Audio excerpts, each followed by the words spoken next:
అయ్యా రాజమౌళి గారు, మీకు ఇబ్బంది కలిగింది, మీ వీడియో రకరకాల చోట్లకి ఏదో ఇబ్బంది ఉండగలిగి మీరు రిలీజ్ చేయలేకపోయారు. ఎవరి కష్టాలు వాళ్ళకు ఉంటాయి, కాదనట్లేదండి. కానీ ఆంజనేయ స్వామి వెనకుండి నడిపిస్తాడు అని మీ నాన్నగారు అన్నారు. అది ఇప్పుడు భావ్యంగా అనిపించట్లేదు మీకు అన్నారు కదా. పోనీ బాహుబలి సినిమాలో కోట్లు సంపాదించారు కదండి శివలింగాన్ని ఎత్తిపించి పాపం ప్రభాస్ గారితో.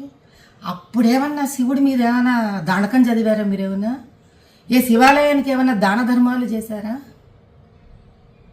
ఆ రోజు చేసింది లేదు, ఈ రోజు తిట్టుకోవడం ఎందుకండి ఆంజనేయ స్వామిని చెప్పండి. కుల వృత్తిలో వ్యక్తులు అంటే కుమ్మరివాడు ఆ కుమ్మరి వస్తువులని, కంసాలివాడు తన కంసాలి వస్తువుని, డాక్టర్ తాను సర్జరీలో వాడే సర్జరీ వస్తువులని వీటిలన్నిటినీ దైవంగా భావిస్తారండి. భగవంతుడు డబ్బు సంపాదనకి వాడుకోండి, కాదనట్లేదు. కనీసం డబ్బు సంపాదనకి ఉపయోగపడ్డాడు భగవంతుడు అని ఆయన పట్ల ఒక గౌరవం ఉంచడం మీలాంటి వాళ్ళకి, మాలాంటి వాళ్ళకి, మనందరికీ సామాజిక స్ఫూర్తిగా ఉండాలి. ఎందుకంటే ప్రజలు మనని చూసి మన మాట విని చైతన్యవంతమవుతారు. అంత బేలలాగా మీరు ఎవరో ఏదో షాట్లు మీకు కొట్టేశారు కాబట్టి మీకు ఆంజనేయ స్వామి వెనక లేడని మీరు భావించడం, ఆ తర్వాత వెంటనే సమస్య తీరిపోగానే చిన్నపిల్లలాగా వేసేసుకోవడం, ఇంకా నిలకడెక్కడుంది రాజమౌళి గారు మీ అంత పెద్ద మనిషికి కూడా. అయ్యా రాజమౌళి గారు, మీకు ఇబ్బంది కలిగింది, మీ వీడియో రకరకాల చోట్లకి ఏదో ఇబ్బంది ఉండగలిగి మీరు రిలీజ్ చేయలేకపోయారు. ఎవరి కష్టాలు వాళ్ళకు ఉంటాయి, కాదనట్లేదండి. కానీ ఆంజనేయ స్వామి వెనకుండి నడిపిస్తాడు అని మీ నాన్నగారు అన్నారు. అది ఇప్పుడు భావ్యంగా అనిపించట్లేదు మీకు అన్నారు కదా. పోనీ బాహుబలి సినిమాలో కోట్లు సంపాదించారు కదండి శివలింగాన్ని ఎత్తిపించి పాపం ప్రభాస్ గారితో.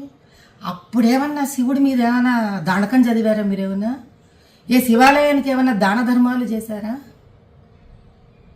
ఆ రోజు చేసింది లేదు, ఈ రోజు తిట్టుకోవడం ఎందుకండి ఆంజనేయ స్వామిని చెప్పండి. కుల వృత్తిలో వ్యక్తులు అంటే కుమ్మరివాడు ఆ కుమ్మరి వస్తువులని, కంసాలివాడు తన కంసాలి వస్తువుని, డాక్టర్ తాను సర్జరీలో వాడే సర్జరీ వస్తువులని వీటిలన్నిటినీ దైవంగా భావిస్తారండి. భగవంతుడు డబ్బు సంపాదనకి వాడుకోండి, కాదనట్లేదు. కనీసం డబ్బు సంపాదనకి ఉపయోగపడ్డాడు భగవంతుడు అని ఆయన పట్ల ఒక గౌరవం ఉంచడం మీలాంటి వాళ్ళకి, మాలాంటి వాళ్ళకి, మనందరికీ సామాజిక స్ఫూర్తిగా ఉండాలి.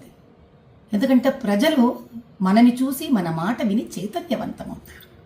అంత బేలలాగా మీరు ఎవరో ఏదో షాట్లు మీకు కొట్టేశారు కాబట్టి మీకు ఆంజనేయ స్వామి వెనక లేడని మీరు భావించడం, ఆ తర్వాత వెంటనే సమస్య తీరిపోగానే చిన్నపిల్లలాగా వేసేసుకోవడం, ఇంకా నిలకడెక్కడుంది రాజమౌళి గారు మీ అంత పెద్ద మనిషికి కూడా.